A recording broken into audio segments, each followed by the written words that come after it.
손님 커트는 3만 원, 파마는 30만 원이에요. 예. 동네 미용실에서 현금을 포대로 쓸어 담던 한 여자가 있었습니다. 20년 넘게 쌓은 신뢰를 단 1년 만에 무너뜨린 건 다름 아닌 욕심이었습니다. 끝은 참혹했습니다. 단골을 돈줄로 본 대가는 3억 원의 빚이었습니다. 오늘 한 미용사의 부끄러운 고백을 들려드리겠습니다. 번화가 한복판 40평이 넘는 대형 헤어샵에 유리문에는 임대 딱지가 붙어 있었습니다. 화려한 샹들리에 아래 고급 가죽 의자 여러 개가 텅 비어 있었습니다. 그 앞에 한 여자가 서 있었습니다. 58세, 작은 체구, 손등에는 수십 년, 약품에 시달린 흔적이 가득했습니다. 여기가 내 꿈이었는데 그녀는 떨리는 목소리로 중얼거렸습니다. 3억 원을 쏟아부은 이곳, 단 1년 만에 모든 것을 잃은 이곳, 창밖으로는 사람들이 바쁘게 오갔지만 이 가게 안으로 들어오는 사람은 아무도 없었습니다. 그녀의 눈가에 주름이 깊게 패였습니다. 20년 넘게 동네에서 손꼽히던 미용사가 어떻게 하루아침에 모든 걸 잃게 된 걸까요? 사연 시작하기 전에 무료로 할 수 있는 구독과 좋아요 버튼 한번 눌러주세요. 평범해 보이는 사람들의 숨겨진 이야기를 매일 전해드리는 채널입니다. 안녕하세요. 저는 오미자입니다. 올해 58세가 됐습니다. 지금부터 제 이야기를 솔직하게 털어놓으려 합니다. 부끄럽고 창피한 이야기지만 누군가는 제 실수에서 교훈을 얻으셨으면 좋겠습니다. 저는 배운 게 없습니다. 가진 것도 없었습니다. 19살 고등학교를 졸업하자마자 먹고 살기 위해 집을 나왔습니다. 부모님은 남동생 공부시키느라 정신이 없으셨고 저는 그저 입 하나 덜어드리고 싶었습니다. 안양역 근처 허름한 미용실에 찾아갔습니다. 사장님, 저 여기서 일 좀 배우면 안 될까요? 사장님은 저를 위아래로 훑어보더니 한숨을 쉬었습니다. 월급은 못 줘. 그냥 밥이나 먹으면서 배워. 그렇게 저는 무급보조로 미용실 생활을 시작했습니다. 1980년대 후반이었으니까 어느덧 40년 가까이 흐른 아득한 옛날 이야기입니다. 아침 8시에 출근해서 밤 10시에 퇴근했습니다. 손님 머리 감겨드리고 수건 빨고 바닥 쓸고 쓰레기 버리고 하루 종일 서 있느라 다리가 퉁퉁 부었습니다. 그런데도 저는 행복했습니다. 왜냐하면 저는 기술을 배우고 있었거든요. 선배 미용사들이 가위질하는 걸 넋놓고 지켜봤습니다. 쉬는 시간에는 남은 머리카락을 모아서 마네킹에 붙이고 혼자 연습했습니다. 밤에 숙소로 돌아가면 손이 약품 냄새로 찌들어 있었습니다. 손등은 갈라지고 피가 났습니다. 반창고를 붙이고 다시 가위를 잡았습니다. 미자야, 넌 참 악착같구나. 사장님이 그렇게 말씀하실 때면 저는 왠지 뿌듯했습니다. 3년이 지나서야 처음으로 받아든 15만 원짜리 월급 봉투. 그 얇은 봉투가 제 인생의 첫 번째 훈장이었습니다. 그렇게 소중할 수가 없었습니다. 그때부터 저는 본격적으로 손님 머리를 만지기 시작했습니다. 커트, 파마, 염색, 하나하나 배워갔습니다. 실수도 많이 했습니다.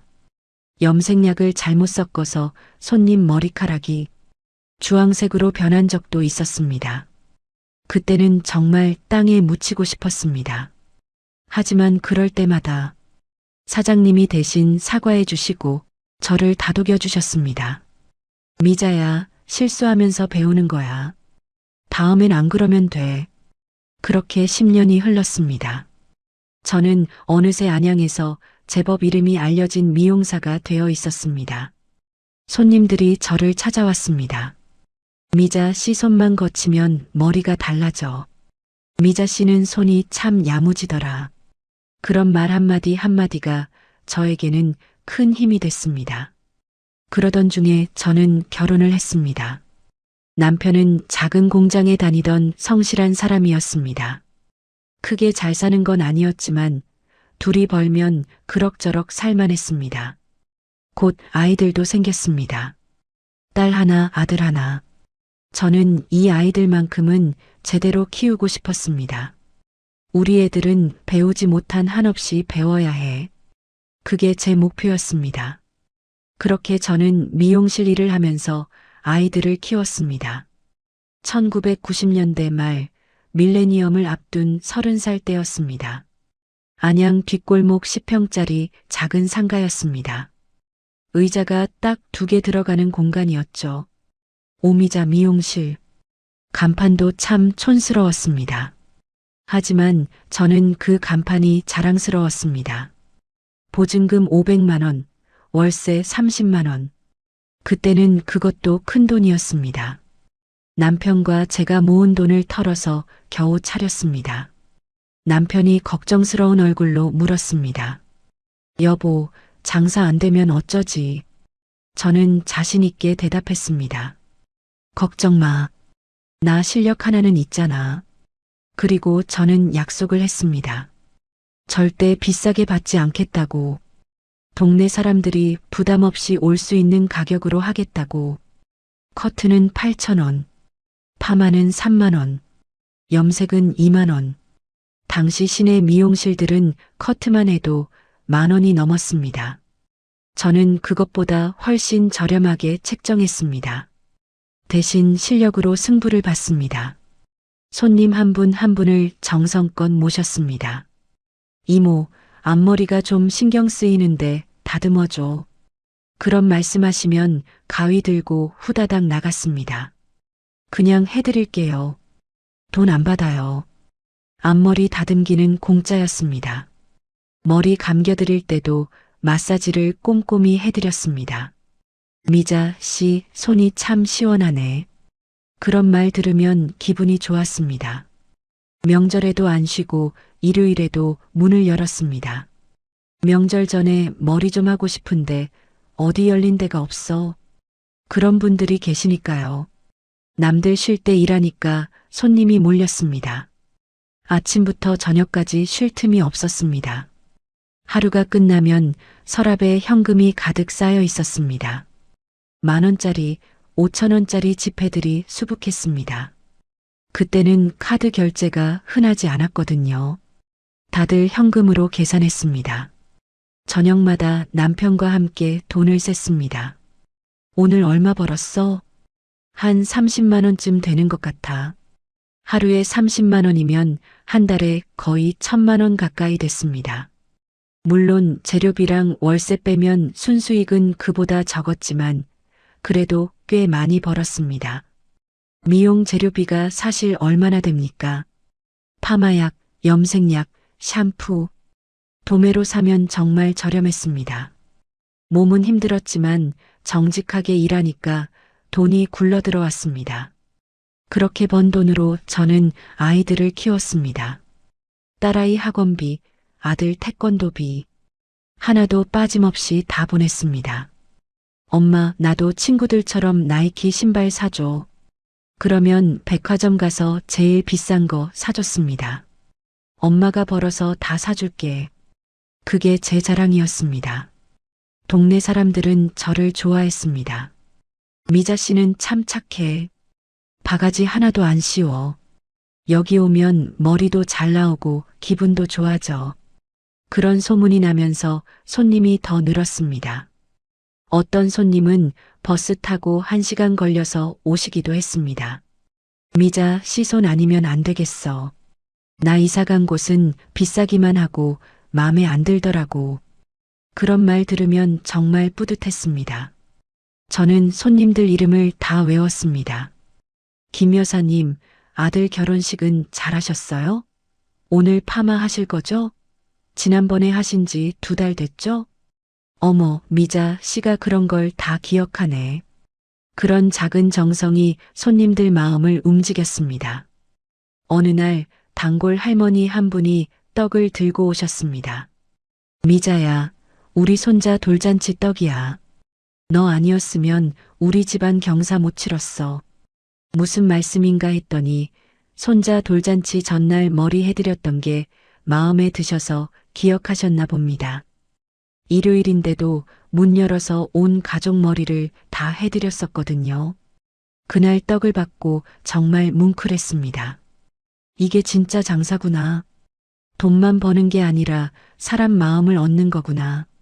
그때는 그걸 알았습니다. 10평짜리 작은 가게였지만 저는 행복했습니다. 손님들이 웃으며 들어오고 만족하며 나가는 모습을 보는 게 좋았습니다. 미자 씨, 다음 주에 또 올게. 미자 씨, 우리 딸도 데려올게.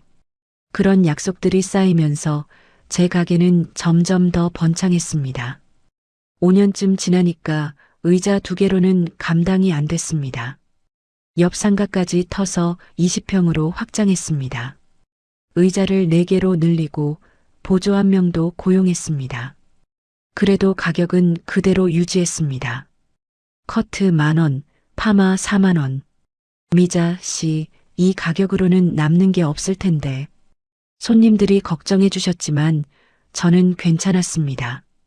손님 많으면 됐죠. 실제로 저는 돈을 많이 벌었습니다. 하루에 50만 원, 60만 원씩 벌 때도 있었으니까요. 그 돈을 1푼, 2푼 모아 드디어 내 집 마련의 꿈을 이뤘습니다. 안양 평촌 신도시에 번듯한 30평대 아파트를 샀습니다. 저는 망설임 없이 그 집을 남편 이름으로 등기했습니다. 주변에선 미자 씨가 고생해서 벌었는데 왜 남편 이름을 해주냐며 한마디씩 했지만 저는 그렇게 하고 싶었습니다. 사실 제가 아침 8시부터 밤 10시까지 미용실에 매여 있는 동안 우리 아이들을 키운 건 파라리 남편이었거든요. 남편은 공장 퇴근하고 오면 쉬지도 못하고 아이들 밥 챙기고 밀린 빨래하고 숙제까지 다 봐줬습니다. 엄마 손길이 제일 필요한 시기에 제가 가위질하느라 비운 자리를 남편이 묵묵히 채워준 거죠. 미안해 여보. 내가 돈 번다고 애들 크는 것도 제대로 못 보내. 제가 미안해할 때마다 남편은 늘 제 손을 잡아주며 말했습니다. 아냐 미자야. 밖에서 하루 종일 서서 일하는 당신이 제일 고생이지. 애들 걱정은 마. 그 고마움에 보답하고 싶었습니다.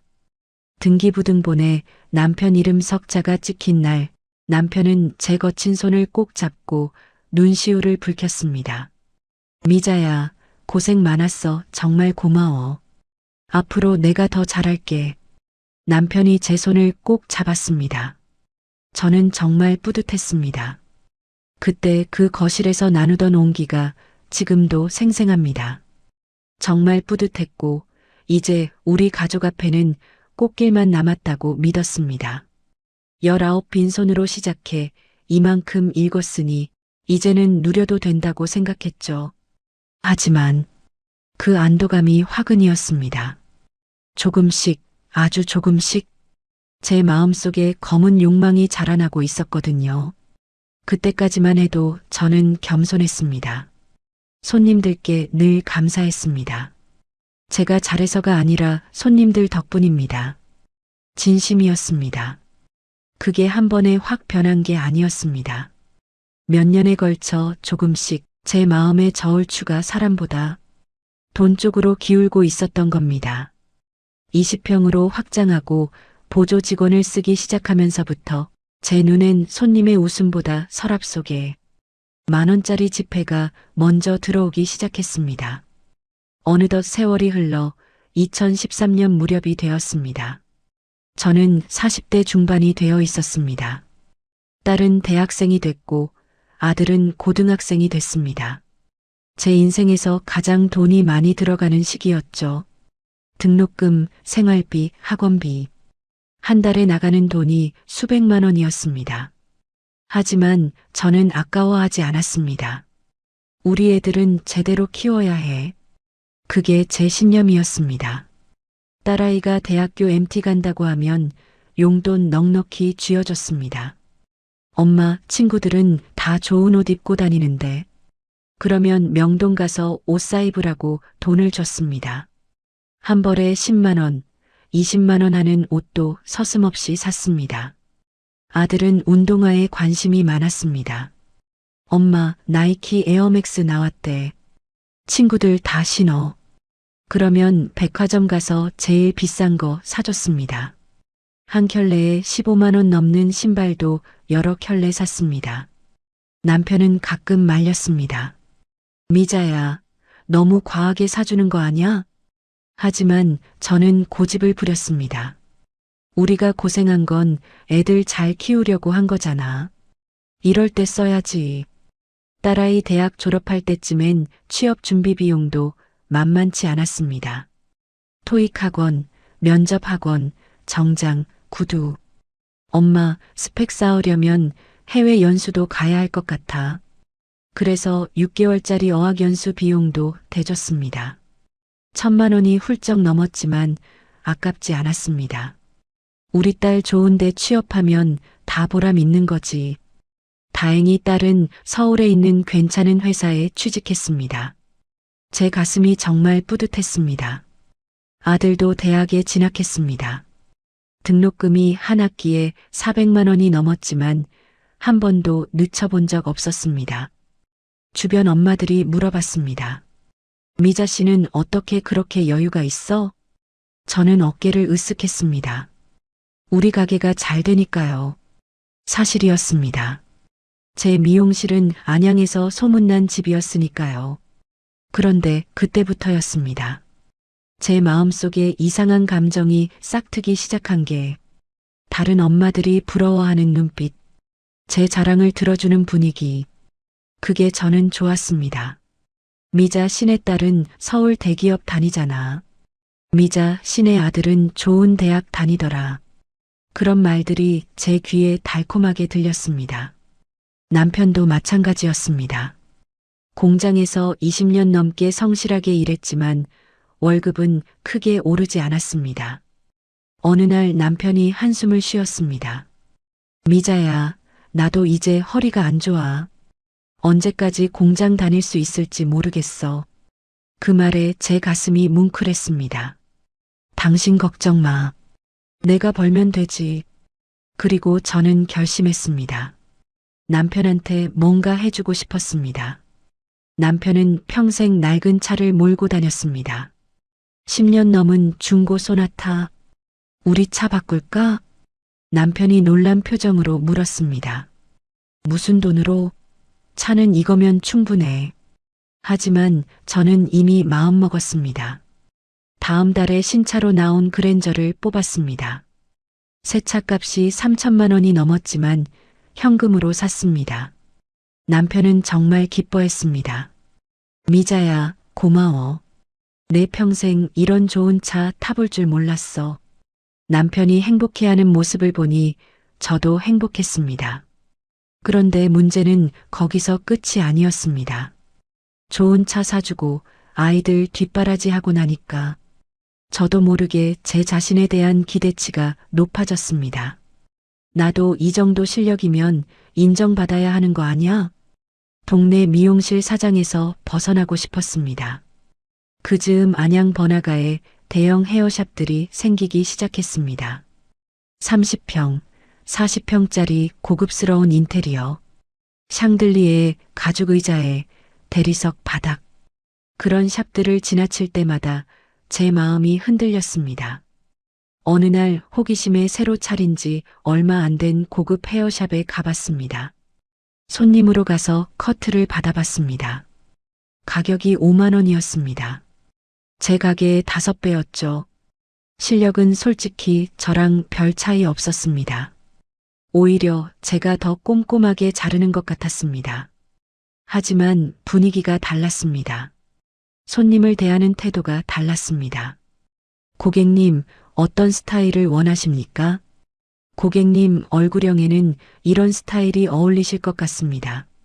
뭔가 격식 있고 전문가 같았습니다. 거울을 보니 제 모습이 초라해 보였습니다. 편한 옷에 운동화 신고 온 동네 아줌마. 그때 제 머릿속에 생각이 스쳤습니다. 나도 저렇게 하면 되는 거 아니야? 집에 돌아오는 길에 계속 생각했습니다. 나는 20년 넘게 이 바닥에서 일했어. 실력은 저 사람들보다 나아. 그런데 왜 나는 커트 10,000원 받고 저 사람들은 5만 원을 받는 거지? 그날 밤 잠이 안 왔습니다. 남편은 옆에서 코를 골며 자고 있었습니다. 저는 천장을 바라보며 생각에 잠겼습니다. 내 인생도 이제 업그레이드 할 때가 된 거 아닐까? 그게 제 욕망의 시작이었습니다. 처음에는 그냥 궁금증 정도였습니다. 하지만 그 생각이 며칠, 몇 달에 걸쳐 제 머릿속을 맴돌면서 조금씩 제 기준이 무너지기 시작했습니다. 20년을 지켜온 정직한 가격이라는 원칙이 어느 순간부터는 내가 덜 받은 손해처럼 느껴지더군요. 제가 처음 가게를 열었던 30즈음 동네 미용실 커트 가격은 8,000원이었습니다. 파마는 3만 원, 염색은 2만 원이면 충분했죠. 그 가격으로도 월세 내고 아이들 키우고 아파트까지 살 수 있었습니다. 그런데 58살이 된 지금 제가 둘러본 고급 헤어숍들은 달랐습니다. 커트 3만 원, 파마는 기본이 10만 원을 넘고 기장 추가하면 20만 원은 우스웠습니다. 염색도 머리 길이에 따라 10만 원은 넘게 받았습니다. 같은 머리를 자르는데 가격은 5배, 6배가 되어 있었습니다. 그 숫자들이 제 마음을 흔들었습니다. 내가 싸게만 받아온 건가? 20년 넘게 일했는데 나도 이 정도는 받아야 하는 거 아니야? 그때는 몰랐습니다. 그 비교가 제 인생을 무너뜨릴 첫 계산이었다는 걸. 문제는 한 번의 선택이 아니었습니다. 몇 년에 걸쳐 조금씩 제 눈이 손님의 머리카락이 아닌 그들의 지갑을 향해 무뎌지고 있었다는 겁니다. 그 작은 씨앗이 점점 자라기 시작했습니다. 며칠 뒤 동네 미용사 모임에 갔습니다. 다들 비슷한 고민을 하고 있었습니다. 요즘 대형 프랜차이즈들이 생기면서 우리 같은 동네 미용실은 힘들어. 손님들 눈이 높아져서 가격 좀만 올려도 안 와. 그런데 한 언니가 이렇게 말했습니다. 그러니까 우리도 고급화해야 한다니까. 가게 크게 차리고 인테리어 좋게 하고 가격 확 올려. 그러면 손님 숫자는 줄어도 단가가 높으니까 남는 건 비슷해. 그 말이 제 귀에 쏙 들어왔습니다. 그래, 그거야. 고급화. 집에 돌아와서 남편한테 조심스럽게 꺼냈습니다. 여보, 나 가게 좀 더 크게 해볼까? 남편이 깜짝 놀랐습니다. 갑자기 무슨 소리야? 지금도 잘 되고 있잖아. 하지만 저는 이미 마음을 정했습니다. 지금은 잘 돼도 앞으로는 모르잖아. 대형 샵들이 계속 생기는데 우리만 뒤처질 순 없어. 남편은 걱정스러운 얼굴이었습니다. 여보, 큰 가게 하려면 돈이 엄청 들어가. 저는 자신 있게 대답했습니다. 걱정 마. 나한테 실력 있잖아. 큰 가게 차려도 손님 따라올 거야. 그렇게 저는 제 인생 최대의 결정을 내리기 시작했습니다. 그때부터 저는 부동산을 알아보기 시작했습니다. 안양 번화가 상권을 샅샅이 뒤졌습니다. 평일에도 시간 내서 돌아다녔습니다. 30평, 40평짜리 상가들을 둘러봤죠. 중개사무소 사장님이 물었습니다. 미용실 하시려고요? 규모가 꽤 크시네요. 저는 당당하게 대답했습니다. 네, 제대로 된 헤어샵 하려고요. 미용실이 아니라 헤어샵. 그 단어가 제 입에서 나올 때 왠지 기분이 좋았습니다. 몇 주 동안 발품을 팔았습니다. 그러다가 안양역 근처 40평짜리 상가를 발견했습니다. 위치도 좋고 유동 인구도 많았습니다.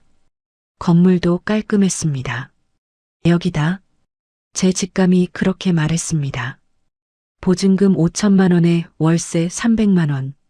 거기에 인테리어 비용까지 합치면 최소 3억은 들어갈 것 같았습니다. 집에 돌아와서 남편한테 말했습니다. 여보, 좋은 자리 찾았어. 남편이 물었습니다. 얼마나 드는데? 3억 정도? 남편의 얼굴이 하얘졌습니다.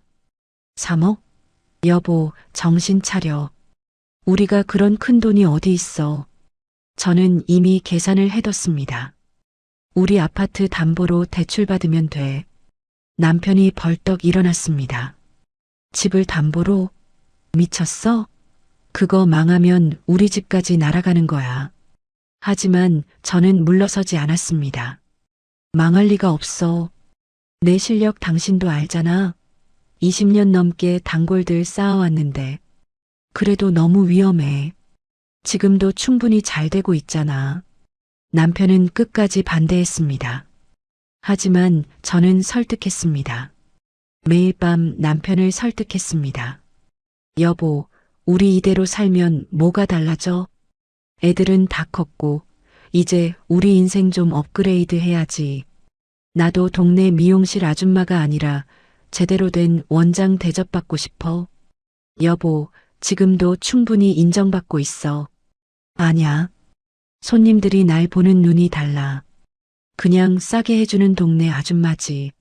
나도 전문가로 대우받고 싶단 말이야. 일주일을 설득한 끝에 남편이 결국 고개를 끄덕였습니다. 알았어. 하고 싶은 대로 해봐. 그렇게 저는 은행에 갔습니다. 아파트를 담보로 2억 5천만 원을 대출받았습니다. 서류에 도장을 찍는 순간 손이 떨렸습니다. 무섭기도 했지만 동시에 설렜습니다. 이제 시작이야. 그 돈으로 상가 계약을 했습니다. 그리고 본격적으로 인테리어에 들어갔습니다. 인테리어 사장님과 상담했습니다. 최대한 고급스럽게 해주세요. 강남 스타일로요. 예산이 어느 정도 되세요? 1억 5천까지는 쓸 수 있어요. 디자이너가 눈이 휘둥그레졌습니다. 그 정도면 정말 멋지게 할 수 있습니다. 샹들리에를 달았습니다. 바닥은 대리석으로 깔았습니다. 의자는 이탈리아제 가죽 의자로 10개를 들였습니다. 하나에 200만 원이 넘었습니다. 거울은 전면에 LED 조명을 넣었습니다. 세면대도 최고급 제품으로 3개를 설치했습니다. 벽지는 고급 실크 벽지, 천장에는 간접 조명. 인테리어 하는 내내 저는 행복했습니다. 제 꿈이 현실이 되는 느낌이었으니까요. 하지만 비용은 계속 늘어났습니다. 사장님, 여기 조명 하나 더 추가하면 좋을 것 같은데요. 사장님, 대기 공간에 소파도 놓는 게 어때요? 그럴 때마다 저는 고개를 끄덕였습니다. 좋아요. 하세요. 돈이 물 쓰듯 나갔습니다. 1억 5천이라던 견적이 어느새 2억을 훌쩍 넘어가 버렸습니다. 남편이 걱정했습니다. 미자야, 돈이 너무 많이 들어가는 거 아니야? 하지만 저는 대수롭지 않게 말했습니다. 시작이 중요해. 제대로 해야 손님들이 와. 인테리어가 끝났습니다. 완성된 샵을 보는 순간 저는 감격했습니다. 정말 화려했습니다. 동네 미용실과는 차원이 달랐습니다. 간판도 영어로 크게 달았습니다. 미자의 영문 이니셜 MJ를 따서 지었습니다. 오픈 준비를 하면서 직원도 뽑았습니다. 경력 있는 미용사 2명, 샴푸 보조 2명, 월급만 해도 한 달에 800만 원이 나갔습니다. 그리고 가격표를 만들었습니다. 커트 3만 원, 기장 추가비 있음, 파마 기본 20만 원, 기장 추가비 별도, 염색 15만 원, 기장 추가비 별도, 특수 케어는 5만 원 추가, 예전 가게의 3배, 4배 가격이었습니다. 직원들이 조심스럽게 물었습니다. 원장님, 가격이 너무 센 거 아닌가요? 저는 자신 있게 대답했습니다. 아니야. 이 정도 인테리어에 이 정도 시설이면 이 가격 받아야 해. 강남 쪽은 커트만 해도 5만 원, 10만 원씩 받는다고. 하지만 여기는 안양이었습니다. 강남이 아니었죠. 그 차이를 저는 몰랐습니다. 아니, 알고 싶지 않았는지도 모릅니다. 오픈 날, 화환이 가득했습니다. 단골 손님들이 축하 인사를 건네러 왔습니다. 미자 씨, 대단하네. 이렇게 큰 가게 차렸어? 저는 뿌듯한 표정으로 답했습니다. 그동안 작은 데서만 일했잖아요. 이제 제대로 해보려고요. 손님들은 둘러보며 감탄했습니다. 와, 완전 강남 스타일인데? 여기 인테리어 돈 많이 들었겠다. 그 말들이 제 귀에는 칭찬으로 들렸습니다. 첫날은 손님이 꽤 왔습니다. 호기심에 온 단골들이었죠. 하지만 가격표를 보는 순간 분위기가 달라졌습니다. 커트가 3만 원이야?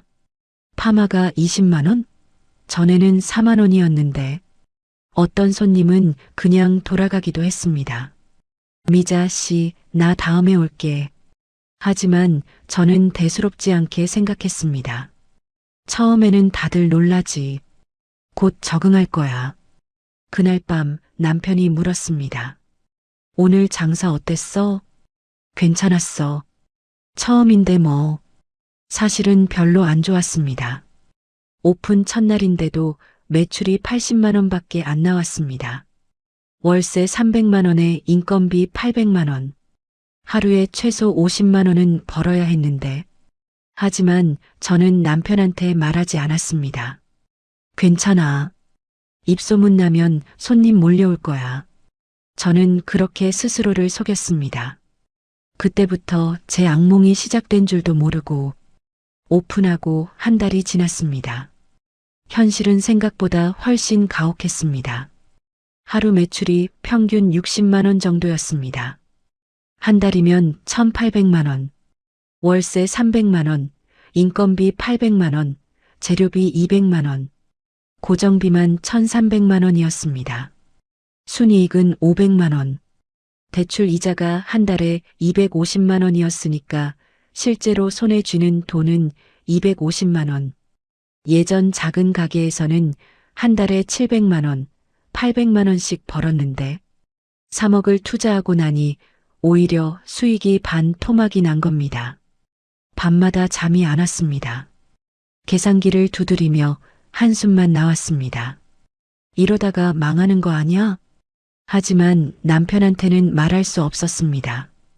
괜히 말하면 내가 뭘 했어 소리 들을 것 같았습니다. 2개월째 되던 어느 날 전기세 고지서를 받았습니다. 150만 원. 눈이 휘둥그레졌습니다.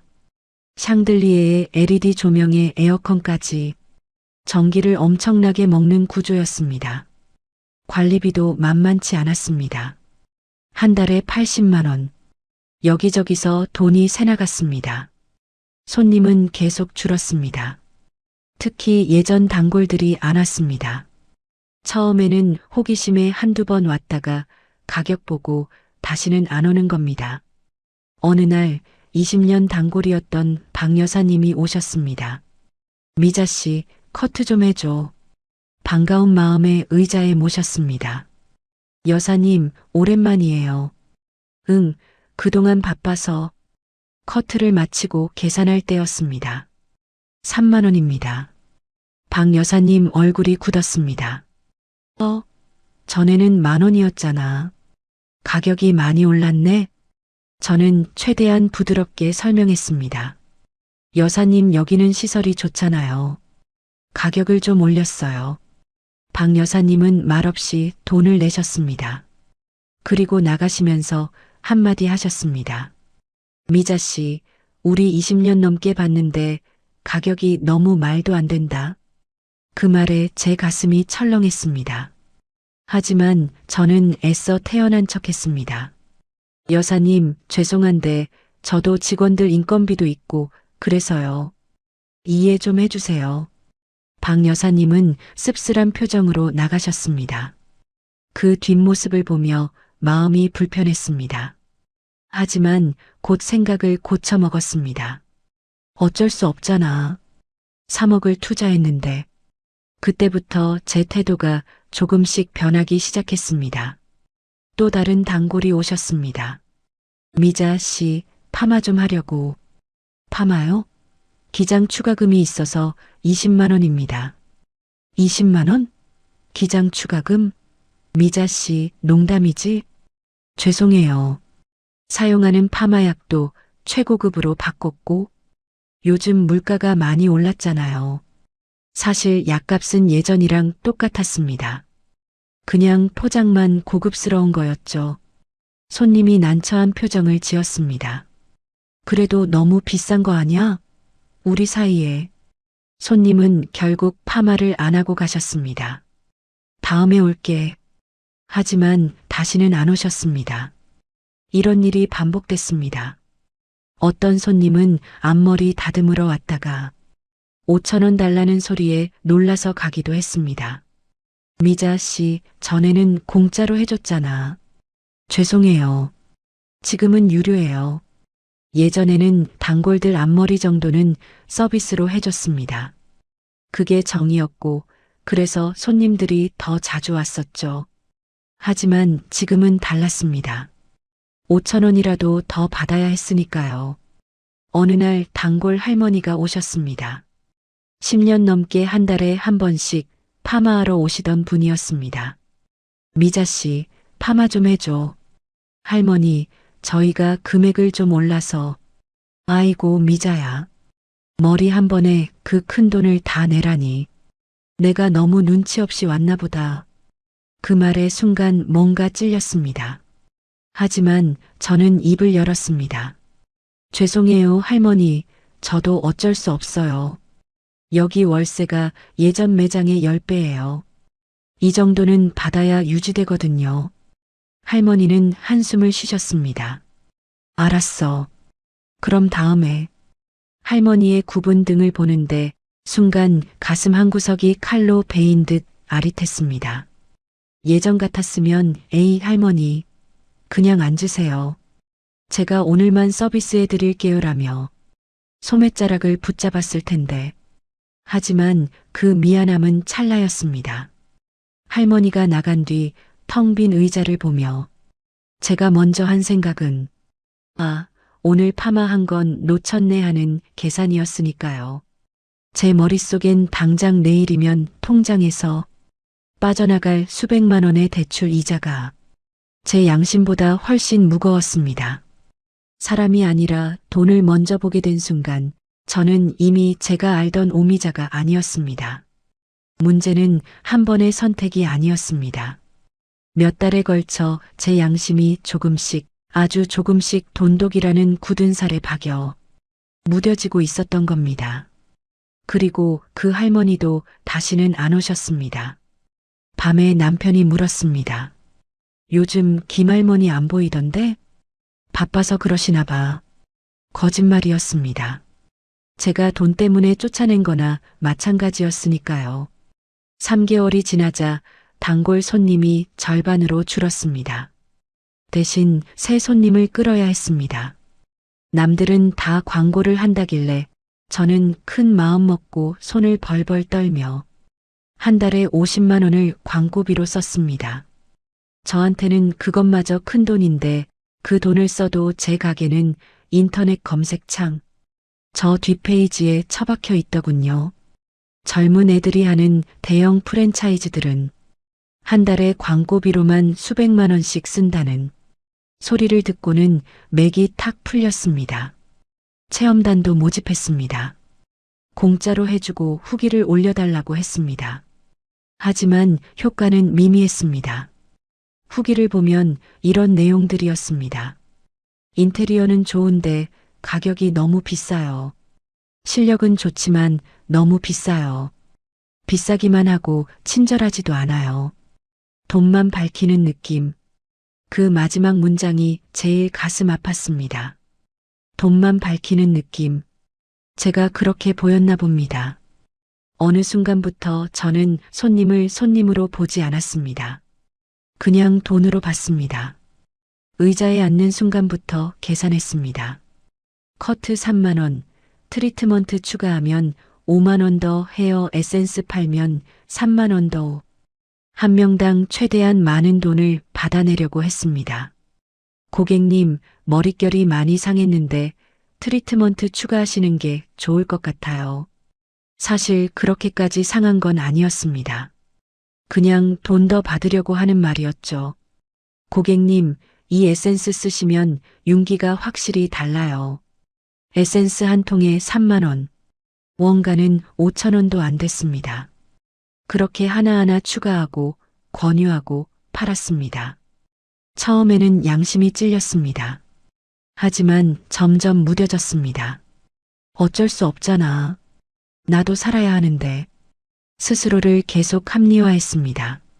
그런데 문제는 손님들이 바보가 아니라는 겁니다. 요즘 사람들은 다 알아요. 인터넷으로 검색하면 다 나오니까. 어느 날은 이런 일도 있었습니다.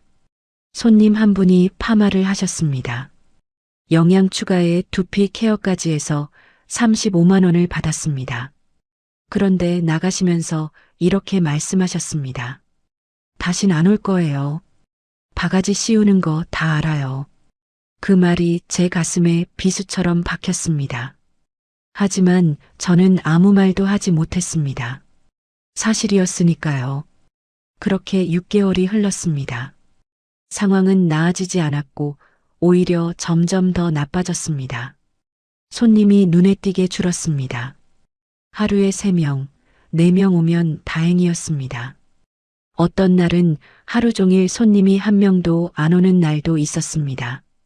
직원들이 의자에 앉아 핸드폰만 보고 있었습니다. 저도 카운터에 앉아 멍하니 시간만 보냈습니다. 그러던 어느 날 한 젊은 손님이 왔는데 머리가 엉망진창이었습니다. 어머, 손님. 머리가 왜 이렇게 됐어요? 얼룩덜룩한 건 둘째치고 끝이 다 녹았네. 손님이 민망한 표정을 지었습니다. 제가 집에서 염색약 사다가 직접 했는데 이렇게 됐어요. 미용실 요즘 너무 비싸잖아요. 그 말에 저는 약간 기분이 나빴습니다. 하지만 손님이었으니까 참았습니다. 거봐요, 손님. 미용실이 괜히 있는 게 아니야. 염색 다시 하려면 25만 원이에요. 이거 복구 염색에 영양까지 꽉 채워 넣어야 해요. 머릿결이 많이 상해서 트리트먼트도 필수고요. 손님이 놀란 표정을 지었습니다. 25만 원요? 인터넷에서 염색약 사면 만 원인데. 손님, 머릿결 나빠진 거 보세요. 만 원짜리랑 전문가 손길을 비교하면 어떡해요. 손님은 결국 했습니다. 선택의 여지가 없었으니까요. 하지만 나가면서 한마디 했습니다. 다음엔 유튜브 보고 더 잘해봐야겠어요. 그 말을 듣고 저는 멍하니 서 있었습니다. 사실 저도 유튜브는 알죠. 가끔 남편이랑 이명웅 노래 듣거나 뉴스 볼 때나 켰으니까요. 그런데 젊은 직원한테 물어보니 제가 아는 게 전부가 아니었습니다. 원장님, 요즘은 다 유튜브 보고 집에서 잘라요. 염색, 파마, 심지어 매직하는 법까지 다 나와요. 직원이 보여준 핸드폰 화면에는 제 가슴을 철렁하게 만드는 영상들이 가득했습니다. 조회수가 200만이 넘는 영상 제목이 미용실에 돈 버리지 마세요. 만 원으로 끝내는 셀프 염색하는 법이었습니다. 댓글을 보니 이런 내용들이었습니다. 미용실 가면 15만 원에서 20만 원 정도 줘야 할 텐데 집에서 5천 원으로 해결했어요. 염색약만 사면 되니까 완전 이득. 이제 미용실 안 가도 돼요. 제 머리가 띵해졌습니다. 더 찾아봤습니다. 앞머리 자르는 법, 파마 유지하는 법, 탈색하는 법. 없는 게 없었습니다. 심지어 미용실에서 바가지 안 쓰는 법, 이런 영상도 있었습니다. 댓글을 보니 제 등줄기에 식은땀이 흘렀습니다. 미용실에서 트리트먼트 권유하면 무조건 거절하세요. 미용실 가면 영양 추가하라고 난리인데 이거 보니까 다 상술이네요. 집에서 하다가 망해도 유튜브 보고 고치면 됨. 미용실 바가지 요금 극혐. 원가 5천 원도 안 하는 약으로 20만 원 받는 거 양심 어디? 마지막 댓글을 보고 제 얼굴이 화끈거렸습니다. 바로 제 얘기 같았으니까요. 그날 밤 집에 돌아와서도 계속 생각했습니다. 세상이 이렇게 변했구나. 예전에는 머리 하려면 무조건 미용실에 와야 했습니다. 미용사만이 할 수 있는 전문 기술이었죠. 하지만 이제는 달랐습니다. 5천 원, 만 원짜리 염색약 하나 사면 집에서 편하게 할 수 있었습니다.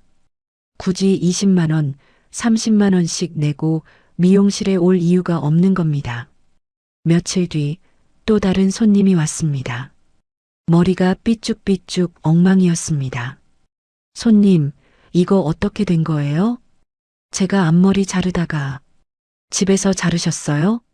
네, 실패했어요. 저는 한숨이 나왔습니다. 손님, 머리는 전문가한테 맡기셔야죠. 하지만 손님은 이렇게 말했습니다. 근데 미용실이 너무 비싸요. 커트만 해도 3만 원이나 하잖아요. 그때부터 저는 깨달았습니다.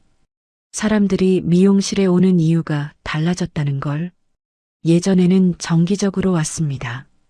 한 달에 한 번, 두 달에 한 번. 하지만 이제는 달랐습니다.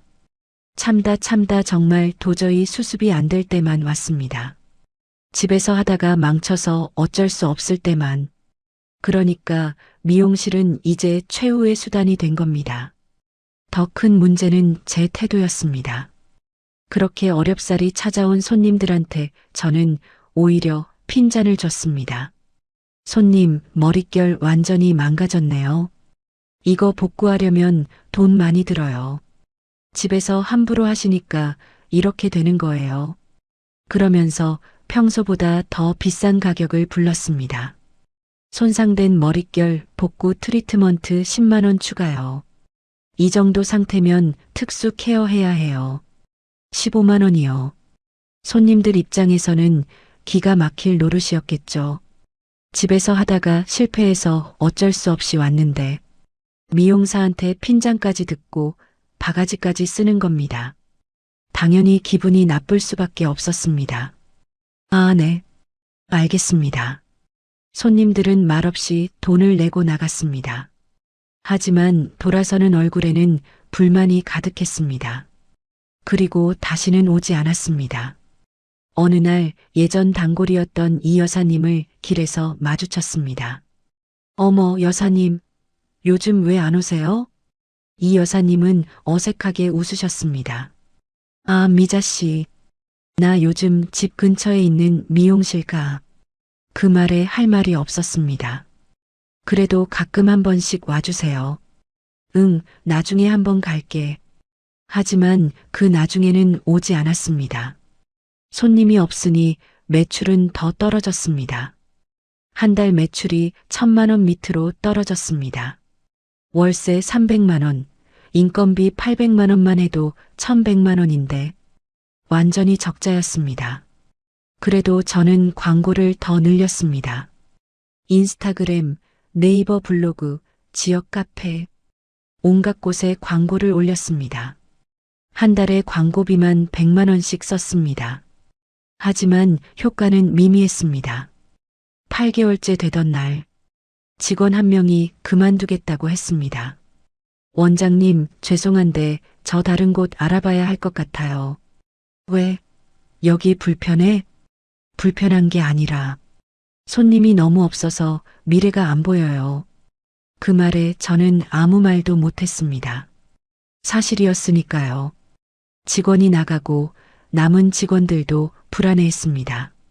하루는 아침부터 저녁까지 손님이 단 한 명도 안 왔습니다. 40평 넓은 매장에 의자만 덩그러니 있었습니다. 저는 그 빈 의자들을 보며 눈물이 났습니다. 내가 뭘 한 거지? 3억 원을 쏟아부어서 만든 게 이 텅 빈 공간이었습니다. 화려한 샹들리에 조명이 눈물에 번져 보였습니다. 예전 작은 가게에서는 전구가 하나 나가도 손님들과 웃음꽃이 피었는데 여기는 조명이 이렇게 밝은데도 제 마음은 어둡기만 했습니다.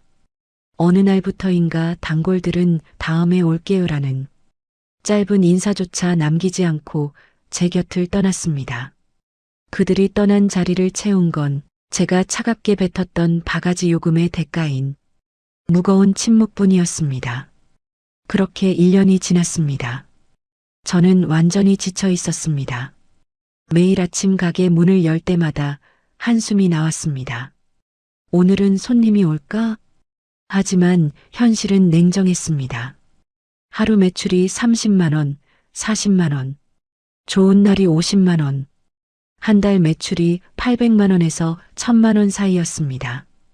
고정비는 한 달에 1300만 원, 매달 300만 원에서 500만 원씩 적자가 났습니다. 처음에는 예금에서 메웠습니다. 자식들 뒷바라지하면서 모아둔 돈이 좀 있었거든요. 하지만 그 돈도 6개월 만에 바닥났습니다. 그 다음엔 신용카드를 돌렸습니다. 이 카드로 저 카드 맞고 현금 서비스도 받았습니다. 카드 빚이 2천만 원이 넘어갔습니다. 그래도 남편한테는 말하지 못했습니다. 저녁에 집에 가면 남편이 물었습니다. 여보, 가게는 잘 돼? 응, 괜찮아. 거짓말이었습니다. 하지만 차마 말할 수가 없었습니다. 내가 3억 날리고 있어라고 밤마다 혼자 숨죽여 울었습니다. 화장실에 들어가서 울기도 했습니다. 어떡하지? 머릿속은 온통 돈 생각뿐이었습니다. 대출 이자가 밀렸습니다. 은행에서 독촉 전화가 오기 시작했습니다.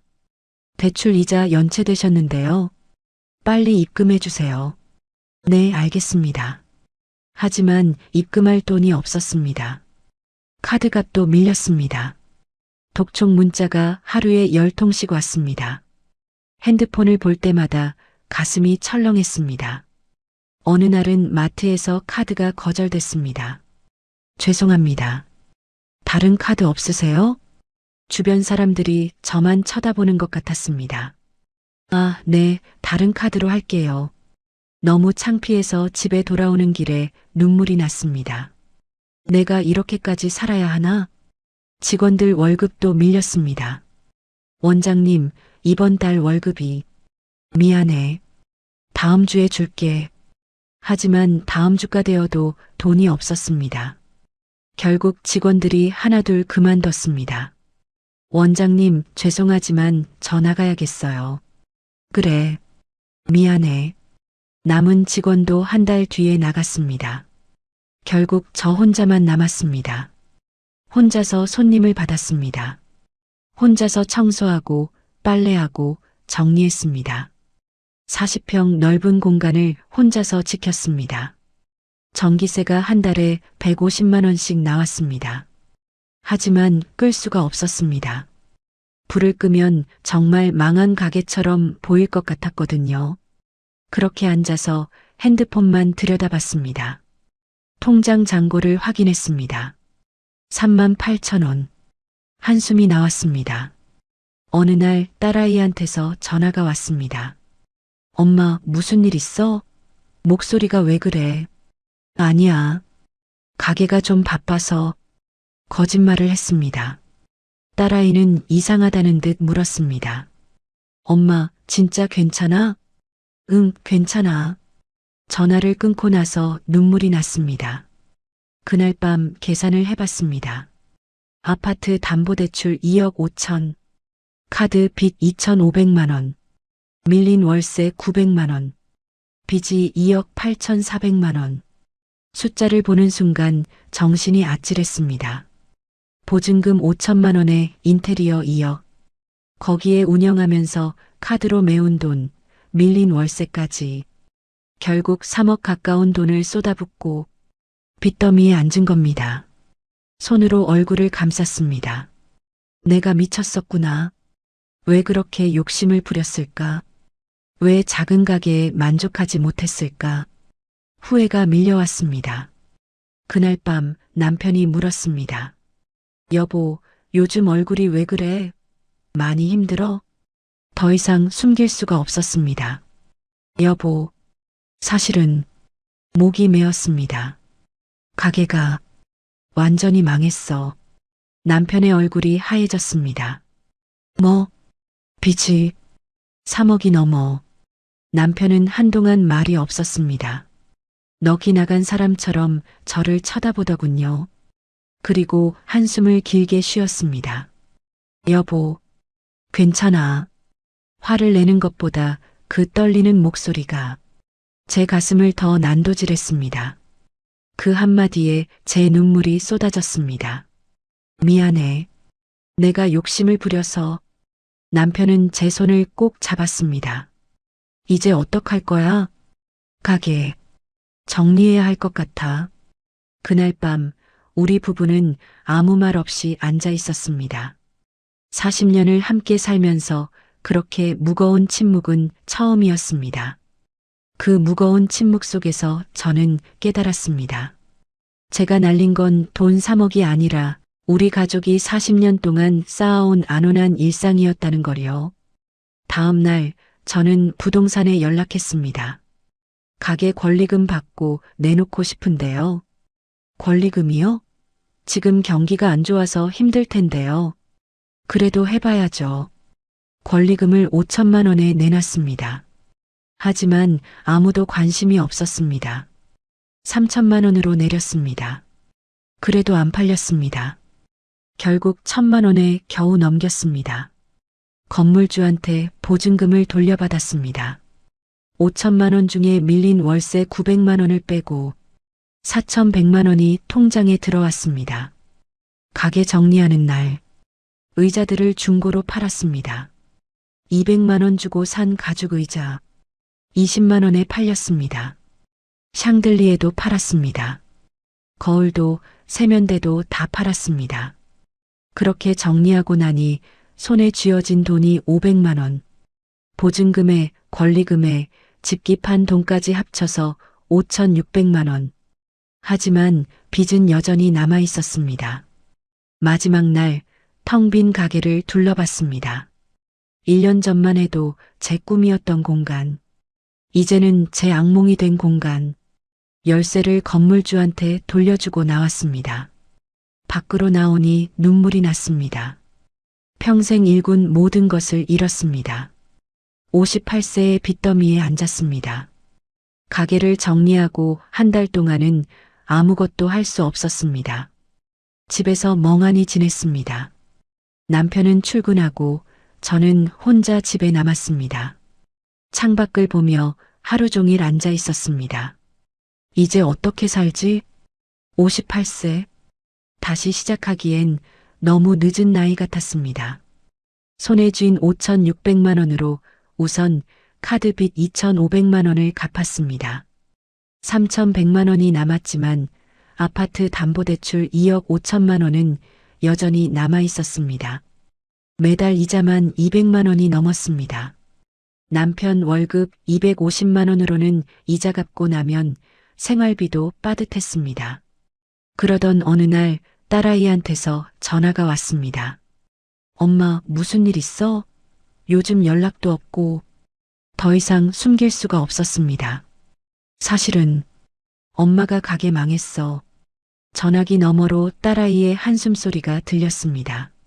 엄마, 얼마나 힘들었어. 그 한마디에 눈물이 났습니다. 며칠 뒤 딸아이가 집으로 찾아왔습니다. 손에는 봉투를 들고 있었습니다. 엄마, 나도 이제 직장 다니잖아. 매달 조금씩 보내드릴게. 봉투 안에는 100만 원이 들어 있었습니다. 아들이 말했습니다. 엄마, 나도 알바해서 도와드릴게. 자식들의 마음이 고마웠습니다.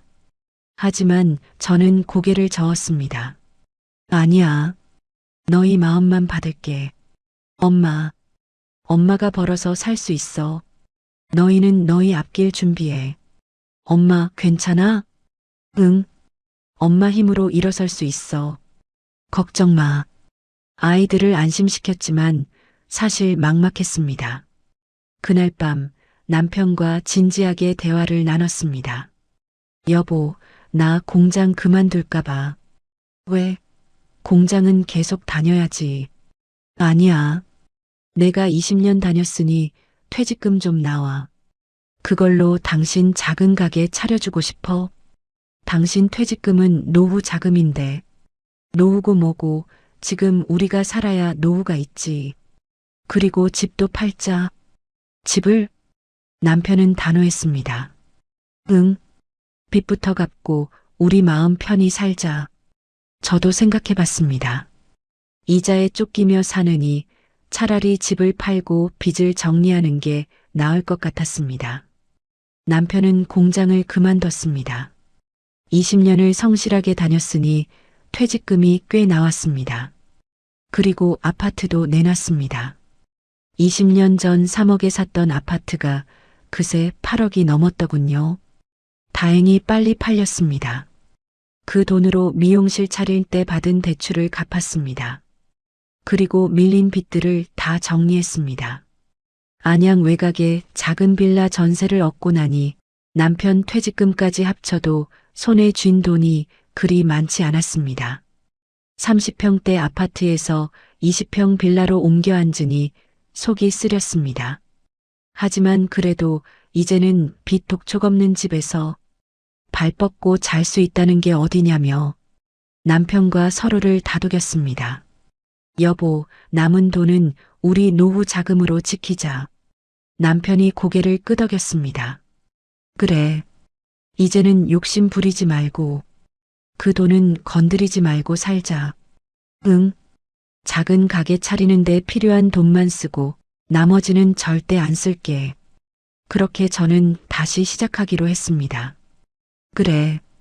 이제는 욕심 부리지 말고 정직하게 벌고 아끼면서 살자. 안양 뒷골목. 예전에 처음 시작했던 그 동네. 10평도 안 되는 작은 상가를 발견했습니다. 보증금 1,500만 원에 월세 80만 원. 의자는 4개. 중고로 30만 원 주고 샀습니다. 거울도 중고, 세면대도 중고. 화려한 인테리어는 없었습니다. 그냥 깔끔하게만 정리했습니다. 간판도 예전처럼 단순하게 달았습니다. 오미자 미용실. 촌스러운 이름이었지만 오히려 마음이 편했습니다. 남편이 함께 가게에 나왔습니다. 미자야, 나도 샴푸 정도는 할 수 있잖아. 우리 부부가 함께 하자. 처음에는 남편이 서툴렀습니다. 하지만 열심히 배웠습니다. 그 모습이 고마웠습니다. 가격도 예전으로 돌렸습니다. 커트 1만 2천 원, 파마 5만 원, 염색 3만 원. 예전 대형샵의 3분의 1 가격이었습니다. 오픈하고 며칠은 손님이 없었습니다. 하지만 일주일쯤 지나니 한두 명씩 오기 시작했습니다. 그러던 어느 날 예전 단골 박 여사님이 오셨습니다. 여사님은 제 얼굴을 보더니 눈시울이 붉어졌습니다. 미자야, 괜찮아? 그 말에 눈물이 났습니다. 죄송해요, 여사님. 제가 그때 괜한 욕심을 부려서. 됐어. 이제 다시 시작하면 되지. 나 파마 좀 해줘. 그날 이후로 예전 단골들이 하나둘 찾아왔습니다. 미자 씨, 여기가 편해. 그때는 비싸기만 하고 솔직히 좀 그랬어. 손님들의 그 한마디 한마디가 제 가슴에 와닿았습니다. 저는 예전의 제 모습으로 돌아갔습니다. 앞머리는 다시 공짜로 다듬어 드렸습니다. 이모, 앞머리 좀 잘라주세요. 그럼요. 앉으세요. 가위질하면서 손님 이야기를 들어드렸습니다. 요즘 손자가 말썽이라서. 어머, 그래요? 손자가 몇 살인데요? 예전처럼 정성을 담았습니다. 한 분 한 분을 소중하게 대했습니다. 남편도 열심히 도와줬습니다. 어르신, 제가 샴푸 해드릴게요. 손님들이 웃으며 좋아하셨습니다. 부부가 함께 가게를 하는 모습이 정겹다고 했습니다. 한 달 매출은 400만 원 정도였습니다. 월세 80만 원, 재료비 50만 원, 관리비 30만 원 빼고 손에 쥐는 돈은 240만 원 정도. 3억짜리 가게 망하며 적자 낼 때보다 훨씬 나았습니다. 무엇보다 빚이 없으니 마음이 편했습니다. 매일 아침 가게 문을 열 때마다 감사했습니다. 손님 한 분 한 분이 고마웠습니다. 단골 할머니가 오셔서 말씀하셨습니다. 미자야, 욕심은 다 독이야. 사람이 분수를 알아야 해. 네, 할머니. 이제야 알았어요. 늦게라도 알았으면 됐어. 천천히 가. 그 말씀이 가슴에 새겨졌습니다. 이제 저는 천천히 갑니다. 예전처럼 정직하게, 손님 한 분 한 분을 소중하게, 하루에 10명만 와도 감사합니다. 한 달에 400만 원 벌어도 행복합니다. 노후 자금은 절대 건드리지 않습니다. 그건 우리 부부가 늙어서 쓸 돈입니다. 58세에 3억을 날리고서야 깨달았습니다. 진정한 성공은 화려한 샵이 아니라 손님 머리카락, 한 올에 깃든 정직한 진심이었습니다. 작은 것에 감사하고 지금 가진 것에 만족하는 것. 그게 진짜 행복입니다. 저는 오늘도 10평 작은 가게에서 남편과 함께 가위를 듭니다. 천천히 하나씩 정직하게. 그게 제가 할 수 있는 최선입니다. 여러분은 지금 무엇을 쫓고 계신가요? 혹시 저처럼 눈앞의 화려함 때문에 곁에 있는 소중한 분들을 잊고 계시지는 않나요? 부족한 제 이야기가 조금이나마 와닿으셨다면 구독과 좋아요 버튼으로 응원 부탁드립니다. 여러분의 노후에 평안이 깃들기를 진심으로 기원합니다. 끝까지 시청해 주셔서 감사합니다.